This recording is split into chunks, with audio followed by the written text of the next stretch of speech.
Welcome to our channel Iman's encyclopedia. இந்த session வந்து என்ன பார்க்க போறோம்னா எலக்ட்ரோநெகட்டிவிட்டி, புரியுதா? அந்த பீரியாடிக் ப்ராப்பர்ட்டிஸ் அந்த சீரீஸ் தான் பார்த்துக்கிட்டோம். ஒரு 5 ப்ராப்பர்ட்டி வந்து இருக்கு: ionic radii, atomic radii, ionization energy, electron affinity, then final ஒன்று வந்து இது எலக்ட்ரோநெகட்டிவிட்டி. இந்த சயின்ஸை பொறுத்தளவுக்கு ஃபர்ஸ்ட் நீங்க இந்த அது பயாலஜியா இருந்தாலும் சரி, பிசிக்ஸா இருந்தாலும் சரி, கெமிஸ்ட்ரியா இருந்தாலும் சரி, அதோட அந்த டேர்ம்ஸ் இருக்குல்ல, அதை வந்து கொஞ்சம் அனலைஸ் பண்ணி பாரு. அது வந்து ரீசென்டிக்காத்தே இருக்கும், ஒரு ரீசனபிளாத்தே அது வந்து வச்சிருப்பாங்க, ஒரு காரணத்தோட வச்சிருப்பாங்க. இங்க வந்து பார்த்தோன்னா எலக்ட்ரானோட சார்ஜை வச்சு நீ இதை நினைச்சு பாரு. எலக்ட்ரானுக்கு என்ன சார்ஜ்? Negative charge. இதுதான் புரோட்டானுக்கு பாசிட்டிவ் சார்ஜ்.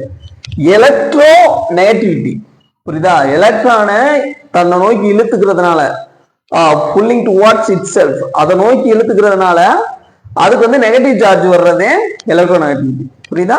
இது வந்து one word definitions of this session. இது வந்து ஒரே சென்டென்ஸ் சொல்லணும்னா இப்படி சொல்லலாம். இந்த செஷனுக்குள்ள போறதுக்கு முன்னாடி உனக்கு எது தெரிஞ்சிருந்தா ஒரு கிளியரான ஐடியா கிடைக்கும், ஒரு பெட்டரான நாலேஜ் வந்து கிடைக்கும் அப்படின்னு பார்த்தோன்னா, பாண்ட் இருக்குல்ல, கெமிக்கல் பாண்டிங். அந்த கெமிக்கல் பாண்ட்ஸை பத்தி ஒரு ஐடியா இருந்துச்சுன்னா ஒரு கிளியரான நாலேஜ் வந்து உனக்கு வந்து கிடைக்கும், புரியுதா? அதுவே வேற ஒன்றும் கிடையாது. கெமிக்கல் பாண்ட் அப்படின்னா என்னன்னா, ஒரு ஆட்டத்துக்கும் இன்னொரு ஆட்டத்துக்கும், இல்ல ஒரு எலமெண்ட் இன்னொரு எலமெண்ட் எப்படின்னா வச்சுக்கோ, இது ரெண்டுக்கு இடையில கனெக்ட் பண்ற அந்த விஷயமே பாண்டுங்கிறது, புரியுதா? Chemical bond. கெமிக்கல் பாண்ட் வந்து ரெண்டா பிரிக்கிறோம் பாரு. கெமிக்கல் பாண்ட் ரெண்டா பிரிக்கிறோம்னு வச்சுக்கோ. ஒண்ணு வந்து ஸ்ட்ராங் பாண்ட், ஸ்ட்ராங் பாண்ட். இன்னொன்று வந்து வீக் பாண்ட், வீக் பாண்ட், புரியுதா? Strong bond, weak bond. இப்ப ஸ்ட்ராங் பாண்டோட ஃபர்தரா மூணா பிரிக்கிறோம் majorly. Ionic bond, ionic bond, covalent bond, covalent bond, அதுக்கடுத்து coordination covalent bond, coordination covalent bond. நான் வச்சுக்கோ, ஷார்ட்டா எழுது பேசுறது கேட்குற. இதுல பார்த்தோன்னா ஒரு 2 பாண்ட் நான் வச்சுக்கோ. Hydrogen bond, hydrogen bond, van der Waals bond, van der Waals bond. இதை வச்சு நான் வச்சுக்கோ. இது வந்து லிக்விட்ல இருக்குன்னு வச்சுக்கோ, இது வந்து கேசியஸ்ல இருக்கும். சின்ன சின்ன ஒரு விஷயங்கள், இது பெரிய டாபிக். உனக்கு வந்து இங்க தெளிவா தெரிஞ்சிருக்க வேண்டியது என்னன்னா, கோவலன் பாண்ட். இந்த கோவலன் பாண்ட் இருக்குல்ல, second one of the strong bond, இந்த கேட்டகரியில வரக்கூடிய இந்த கோவலன் பாண்டை பத்தி தெளிவான ஐடியா இருந்துச்சுன்னா இந்த எலக்ட்ரோநெகட்டிவிட்டி வந்து உனக்கு கிளியரா புரியும், புரியுதா? இப்ப ஒரு பாண்டு, ஒரு பாண்டு ஃபார்ம் ஆகுறதுக்கு எத்தனை எலக்ட்ரான் தேவை அப்படின்னு சொல்லி கேட்டேன்னா 2 எலக்ட்ரான் தேவை, புரியுதா? ஒரு பாண்ட் ஃபார்ம் ஆகுறதுக்கு 2 எலக்ட்ரான் தேவை. நான் ஏற்கனவே சொல்றீங்க, கெமிஸ்ட்ரினாலே நீ ஃபுல் அண்ட் ஃபுல்லு மேக்சிமம் 98% என்ன படிப்பேன்னா எலக்ட்ரான்ஸை பத்தி தான் படிப்பேன். நியூக்ளியஸ் அப்பப்போ வந்துட்டு போகும், நியூக்ளியோஃபைல், எலக்ட்ரோஃபைல், இதுல வந்து படிக்கிற பத்தி அந்த மாதிரி டாபிக் எல்லாம் வரும். ஆனா நீ எலக்ட்ரான்ஸ் பத்தி அதிகமா படிப்பேன். ஏன்னா எலக்ட்ரான்ஸோட அந்த டிரான்ஸ்ஃபர்மேஷன் இங்கிட்டு இங்கிட்டும் போயிட்டு வர்றதே நம்ம அந்த கெமிக்கல் ரியாக்ஷன் சொல்லுவோம். Addition reaction, elimination reaction, substitution reactions, இப்படி எல்லாம் சொல்லுவோம். இதான் கெமிக்கல் ரியாக்ஷன் ஒரு டாபிக் உனக்கு வருது, அப்போ பார்ப்போம். இந்த மாதிரி எலக்ட்ரான்ஸ், எத்தனை எலக்ட்ரான் ஒரு பாண்டு ஃபார்ம் ஆகுறதுக்கு தேவைன்னா 2 எலக்ட்ரான். இப்ப ஃபர்ஸ்ட் இதை மட்டும் சொல்லிடுறேன். நம்ம சொன்னோம்ல, ஒரு எலமெண்ட்டுக்கும் இன்னொரு எலமெண்ட்டுக்கும் என்ன ரிலேஷன், அதை கனெக்ட் பண்றது இது Cl, குளோரின், ஹைட்ரஜன். இது 2 கடையில ஒரு பாண்ட் இருக்கு, புரியுதா? ஒரு பாண்டு ஃபார்ம் ஆகுறதுக்கு எத்தனை எலக்ட்ரான் தேவை? 2 எலக்ட்ரான் தேவை. அந்த எலக்ட்ரானை இது ஒண்ணு கொடுக்குது, இந்த ஆட்டம் ஒண்ணு கொடுக்குது, குளோரின் ஆட்டம் ஒண்ணு கொடுக்குது, ஹைட்ரஜன் ஆட்டம் ஒண்ணு கொடுக்குது. அப்படி கொடுக்கிறது equal sharing of electrons is called covalent bond, புரியுதா? ஈக்குவல் ஷேரிங் இருந்துச்சுன்னா அது வந்து கோவலன்ட் பாண்ட், புரியுதா? இதை மட்டும் மறந்துடாத. Equal sharing of electron is called covalent bond. இதே நமக்கு தேவை. சரி, இதை பாக்குறப்ப இது ரெண்டையும் பார்த்து விட்டுருவோம். அயானிக் பாண்டையும் கோஆர்டினேஷன் கோவலன்ட் பாண்டையும் பார்த்து விட்டுருவோம். அப்படின்னா உனக்கு கிளியரான ஒரு ஐடியா வந்து வரும். இப்போ கோஆர்டினேஷன் கோவலன்ட் பாண்ட் என்ன சொல்லி கேட்டோம்னா, ஒரு பாண்ட் ஃபார்ம் ஆகிறதுக்கு 2 எலக்ட்ரான் தேவை. அப்ப 2 பாண்ட் ஃபார்ம் ஆகிறதுக்கு 4 எலக்ட்ரான் தேவை. 3 பாண்ட் ஃபார்ம் ஆகிறதுக்கு 6 எலக்ட்ரான் தேவை. இந்த மாதிரி நான் வச்சுட்டோம். இப்போ கோஆர்டினேஷன் கோவலன்ட் பாண்ட்ல என்னன்னு பார்த்தோம்னா, ஒரு பாண்டு ஃபார்ம் ஆகிறதுக்கு தேவையான 2 எலக்ட்ரானையும் ஒரே ஆட்டம் கொடுத்துச்சுன்னு வச்சுக்கோ, அது கோஆர்டினேஷன் கோவலன் பாண்ட். இது இந்த நைட்ரஜன் இருக்குல்ல, அந்த மாதிரி இதுல எல்லாம் நடக்கும். ஏன்னா லோன் பேர் வந்து வச்சிருக்கோம். லோன் பேர்னா ஒரு ஒண்ணு பாண்டிங்ல இன்வால்வ் ஆகாத ஒரு பேரு. 2 எலக்ட்ரான் சும்மா வச்சிருக்கோம், லோன் கொடுக்குற மாதிரி, ஒரு கடன் கொடுக்குற மாதிரி வச்சிருக்கோம். இப்ப நம்ம ஃப்ரெண்ட்ஸுக்கு காசு இல்லைன்னா நம்மளே கொடுப்போம்ல, அவங்கதான் கொடுக்க வேண்டியது இருக்கும். ஆனா அந்த இடத்துல நம்ம கொடுப்போம்ல, அந்த மாதிரி இது வந்து 2 எலக்ட்ரானையும் இதே கொடுக்கும். ஒரு பாண்டிங் ஃபார்ம் ஆக தவிர 2 எலக்ட்ரானிக் இதே கொடுத்து ஃபார்ம் வச்சுன்னா அது வந்து கோஆர்டினேஷன் கோவலன் பாண்ட். புரியுதா? இந்த அயானிக் பாண்ட் இருக்குல்ல, இது மட்டும் quite different from these 2 bonds. புரியுதா? இந்த 2 பாண்ட்ல இருந்து இந்த இது மட்டும் கொஞ்சம் டிஃபர் ஆகும், கொஞ்சம் வித்தியாசப்படும். என்னன்னு சொல்லி கேட்டோம்னா, இங்க வந்து அந்த எலக்ட்ரான் ஷேரிங்னே அதை சொல்ல முடியாது, அப்படி இருக்கும். Electrostatic force is the main reason for making this kind of bond, ionic bond. Electrostatic force, electrostatic force, electrostatic force. Electrostatic ஃபோர்ஸ்னா வேற ஒண்ணும் கிடையாது, நிலைமின் ஈர்ப்பு விசைங்கிறது. மின் ஈர்ப்பு விசை நமக்கு தெரியும். சேம் சார்ஜஸ் பாசிட்டிவா இருக்கட்டும் இல்ல நெகட்டிவா இருக்கட்டும், same charges are repel each other, ஒன்னோட ஒண்ணு ரிப்பல் பண்ணும், விளக்கும். ஆனா opposite charges attract each other. இதுதான் அட்ராக்ட் பண்ணும். சேம் சார்ஜஸ் வந்து ரிப்பல் பண்ணும், அப்போசிட் சார்ஜஸ் டிஃபரண்ட் சார்ஜஸ் வந்து அட்ராக்ட் பண்ணும். இதே இதுலதே பிரின்சிபிள் இந்த அயானிக் பாண்ட் சொல்ற அந்த ஃபார்மேஷன் வந்து நடக்கும். என்ன நடக்கும்னா NaCl, இதை சொல்லணும்னா NaCl, இதை எடுத்துக்கிறோம். NaCl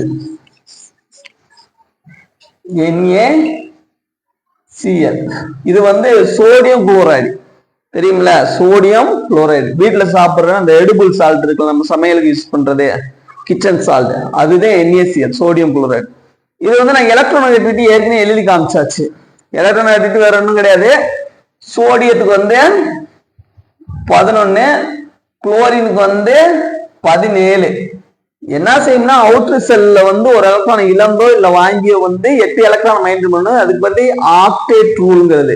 புரியுதா? Octet rule. ஆக்ட்னா 8, மோனோனா 1, டைனா 2, ட்ரைனா 3, பியூட்னா 4, பென்டனா 5, ஹெக்ஸானா 6, கெப்டானா 7, ஆக்ட்னா 8. ஆக்டா அப்படின்னா அப்ப 8 எலக்ட்ரான் மெயின்டைன் பண்ணும். வெளிக்கூட்டுல இருக்க 2 ஆர்பிட். அதற்கு நம்ம எழுதி பார்த்தோம்னா 1s2, 2s2, 2p6, 3s1 இப்படி வரும். குளோரினுக்கு எழுதி பார்த்தோம்னா 1s2, 2s2, 2p6, 3s1, 3s2, 1s, 2s, 2p, 3s, 3p, 4s, 3p5 ஓட முடியும் நினைக்கிறேன். 2, 4, 4, 6, 10, 12, 17. புரியுதா? இங்க வெளிக்கூட்டுல பாருங்க, 2 + 5 7 எலக்ட்ரான் வந்துருது. மிச்சம் 1 எலக்ட்ரான் வாங்கினா போதும், அது வந்து அந்த stable configurations, Nobel case configurations, அதாவது 8 எலக்ட்ரான் இருக்கு, அந்த இதுக்கு போயிடும். இங்க பாருங்க 6 + 2, இந்த 1 எலக்ட்ரான் இழந்தா போதும், அது வந்து அந்த இதுக்கு போயிடும், அந்த நோபல் கேஸ் கான்ஃபிகரேஷன்ஸ், அந்த NS2np6. இந்த 6 வந்து 8 வருதா, இது வந்து வாங்கினா 8 வரும் ஒரு எலக்ட்ரான, இது கொடுத்தா ஒரு 8 எலக்ட்ரான் வந்து வரும். 8 எலக்ட்ரான் வந்து வெளிக்கூட்டுல வரும். இதுவும் ஸ்டேபிள் ஆகும், அதுவும் ஸ்டேபிள் ஆகும். ஒரு மியூச்சுவல் இது கணக்கா டிரான்ஸ்ஃபர்மேஷன் கணக்கா. அதனாலதான் NaCl வந்து உருவாகுது. புரியுதா? இப்படி வந்து நீ வந்து அப்ப என்ன ஃபோர்ஸ் வந்து அங்க ஆக்ட் ஆகுது அப்படின்னு பார்த்தோன்னா, Na+ இருக்கும், Cl- இருக்கும். ஏன்னா எலக்ட்ரான் வந்து வாங்குது, இது ஒண்ணு வாங்குச்சுன்னா 8 ஆயிரும், பிளஸ் 1 எலக்ட்ரான் 8 ஆயிரும், அப்ப Cl- ஆயிரும். இங்க வந்து கொடுத்துச்சுன்னா 8 ஆயிரும், ஒரு எலக்ட்ரான் கொடுத்துச்சுன்னா 8 ஆயிரும். ஆனா எலக்ட்ரான் இழக்கிறதுனால பாசிட்டிவ் சார்ஜ் வரும். இது 2 கடையில அப்ப ஒரு ஃபோர்ஸ் ஆஃப் அட்ராக்ஷன் வரும். அந்த ஃபோர்ஸ் ஆஃப் அட்ராக்ஷன் அயானிக் பாண்டுங்கிறது. புரியுதா? அதுக்கடுத்து ஹைட்ரஜன் பாண்ட் வந்து வீக் பாண்ட்ல வர்றது. வீக் பாண்ட்ல வர்றதுனால ஹைட்ரஜன் பாண்ட் பிரசண்டா இருக்கிறதுனாலவே வாட்டர் மாலிகுலா லிக்விடா இருக்கு. புரியுதா? இதெல்லாம் ஒரு மெயினானது. வாண்டர் வால்ஸ் ஃபோர்ஸ் வந்து அந்த கேசியஸ் மாலிகுல் கடையில முக்கியத்துவம் பெறும். இதெல்லாம் அப்புறம் பார்க்கலாம். இதை வந்து நீ ஞாபகம் வச்சுக்கோ. இப்ப இந்த கோவலன் பாண்ட் இங்க ஏன் சொல்றோம் அப்படின்னு சொல்லி பார்த்தனா, கட்சியில மறந்துடாத, கோவலன் பாண்ட மறந்துடாத. இப்ப ஒரு கோவலன் பாண்ட் என்ன சொன்னா, ஈக்குவல் ஷேரிங் ஆஃப் எலக்ட்ரான்ஸ். இது ஒரு எலக்ட்ரான் கொடுக்கணும், அது ஒரு எலக்ட்ரான் கொடுக்கணும். கட்சிசியல் மாலிகுல இங்க நம்ம எடுத்துக்கிறோம். ஹைட்ரோகுளோரிக் ஹைட்ரோகுளோரிக் இந்த இதை வந்து எடுத்துக்க. இது வந்து acid, actually hydrochloric acid. Electron இது ஒரு எலக்ட்ரானை கொடுக்குது, இது ஒரு எலக்ட்ரானை கொடுக்குது. இப்ப கொடுத்துருச்சு, இது பிரச்சனை இல்லை. என்னன்னு சொல்லி கேட்டோம்னா, பீரியாடிக் டேபிள், நம்ம பீரியாடிக் ப்ராப்பர்ட்டி தான் பார்த்துக்கிட்டு இருக்கோம். என்னன்னு சொல்லி கேட்டோம்னா, பீரியாடிக் ப்ராப்பர்ட்டியில இந்த எலக்ட்ரோநெகட்டிவிட்டி இருக்குல்ல, இந்த ப்ராப்பர்ட்டி வந்து லெஃப்ட்ல இருந்து ரைட்டுக்கு போறப்ப இன்க்ரீஸ் ஆகும். புரியுதா? இப்ப ஹைட்ரஜனோட அட்டாமிக் நம்பர் எத்தனை? 1. ஹைட்ரஜனோட அட்டாமிக் நம்பர் 1. குளோரினோட அட்டாமிக் நம்பர் 17. புரியுதா? நம்ம எந்த ஆர்டர்ல பீரியாடிக் கிளாசிபிகேஷன் பண்ணிருப்போம் பார்த்தோன்னா, atomic number based on ascending order of the elements, ascending order of the atomic number of the elements.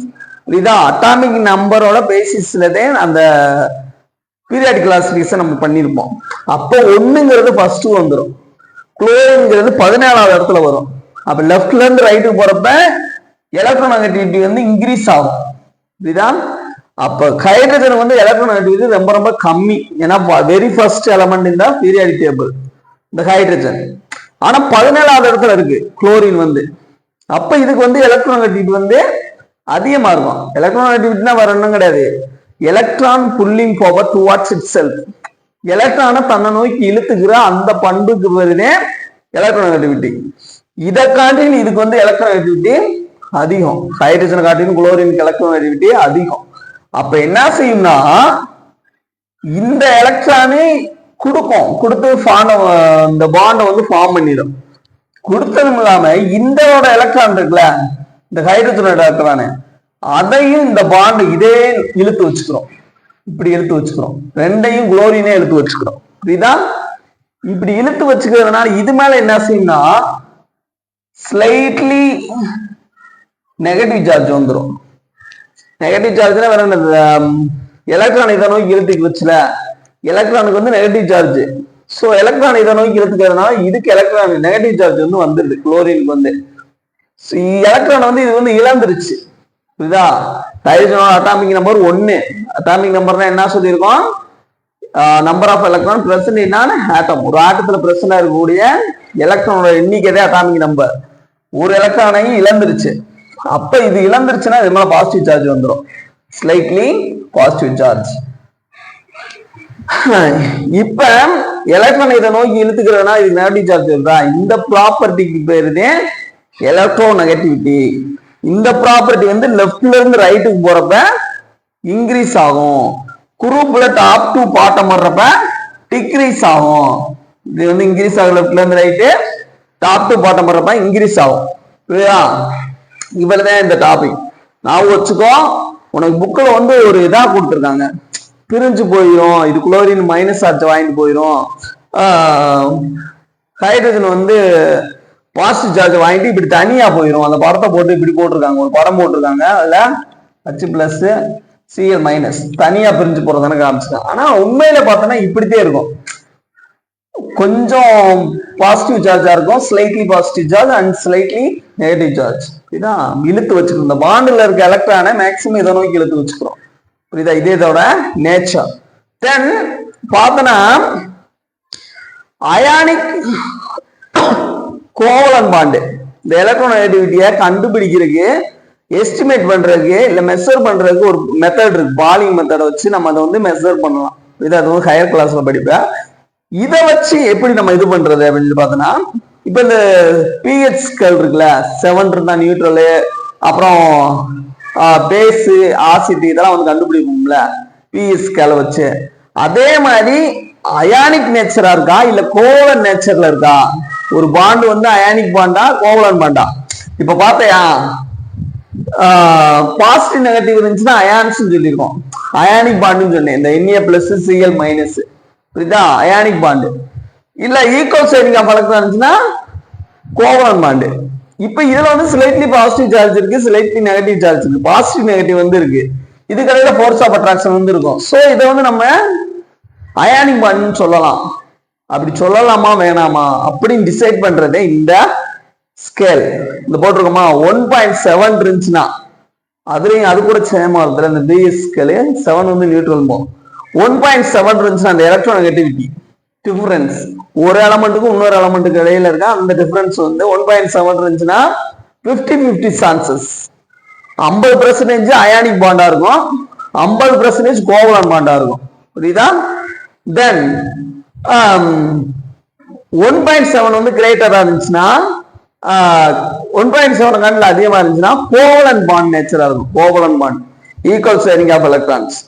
1.7 காட்டிலும் கம்மியா இருந்துச்சுன்னா கோவலன் பாண்ட், 1.7 காட்டில அதிகமா இருந்துச்சுன்னா அயானிக் பாண்ட்ல இருக்கும். இதுதான் அயானிக் நேச்சரா இருக்கும், கோவலன் நேச்சர்ல இருக்கும். 1.7 அப்படியே இருந்துச்சுன்னா 50-50 சான்சஸ். பாதி அயானிக் கேரக்டரா இருக்கும், பாதி கோவலன் கேரக்டரா இருக்கும். உனக்கு வந்து புக்ல வந்து அப்படியே இந்த படம் போட்டிருக்காங்க, உனக்கு நல்லா தெரியுதான்னு தெரியல. இந்த படம் போட்டிருக்காங்களா? வீக் புல் ஸ்ட்ராங் புல் இழுத்துக்கிறது. குளோரிக் ஹைட்ரஜன் ஆட்டம் குளோரின் ஆட்டம் தெரியுதான்னு தெரியல. ஹைட்ரஜன் ஆட்டம் குளோரின் ஆட்டம். குளோரின் ஆட்டம் வந்து அப்படியே இழுத்துட்டு தனியா போக காமிச்சிருக்காங்க. ஆனா அந்த டிசைட் பண்றதே இந்த இதுதே 1.7 இருக்கணும், இல்ல லெஸ் தென்னா கிரேட்டர் இருந்தாதே இந்த கோவலன் பாண்டா அயானிக் பாண்டா நம்மளால டிசைட் பண்ண முடியும். இதா இது வந்து குரூப்ல சீரீஸ்ல, அதாவது left to right, when we move left to right in the periodic table, the electronegativity, the periodic property is get increasing. இதா இன்க்ரீஸ் ஆகும். and when we move top to bottom in the periodic table, this property get decrease ஆகும். புரியுதா? இதை நான் வச்சுக்கோ. எலக்ட்ரோநெகட்டிவிட்டிங்கிறது ஒரு periodic properties. அதுக்கு வந்து உனக்கு கோவலன் பாண்டுனா என்னன்னு தெரியணும், ஈக்குவல் ஷேரிங் ஆஃப் எலக்ட்ரான்ஸ். அது பீரியாடிக் டேபிள்ல எப்படி மாறுது? லெஃப்ட் டு ரைட் போறப்ப ஹைட்ரஜன் காட்டிலும் குளோரினுக்கு அதிகமா இருக்கிறதுனால எலக்ட்ரோநெகட்டிவிட்டி தன்னை நோக்கி இழுத்து வச்சுக்கிறது. இதுதான் நிறைய இடத்துல இந்த எலக்ட்ரோநெகட்டிவிட்டியை படிப்பேன். இந்த பாண்டு, இந்த போலரைசேஷன்ஸ், பஜான்ஸ் ரூல், இப்படி நிறைய இடத்துல இதை நான் சொல்றப்பே ஞாபகம் வருது. பாத்தியா? இந்த மாதிரி நிறைய இடத்துல இந்த ப்ராப்பர்ட்டியை நீ டச் பண்ணி படிச்சுக்க வேண்டியது இருக்கும். நாலேஜபிளா இருக்கிறதுக்கு இது வந்து யூஸ்ஃபுல்லா இருக்கும். எப்படியெல்லாம் ஃபார்ம் ஆகுதுடா அப்படிங்கிறதுக்கு வெரி யூஸ்ஃபுல்லா இருக்கும். மறந்துடாத. இதோட பீரியாடிக் ப்ராப்பர்ட்டி வந்து உனக்கு முடியுதுப்பா. இப்ப பார்த்தோம்னா அட்டாமிக் ரேடியை, அயானிக் ரேடியை, அது ரெண்டுமே பீரியட்ஸ்ல என்ன செய்யணும்னா இன்க்ரீஸ் ஆகும்.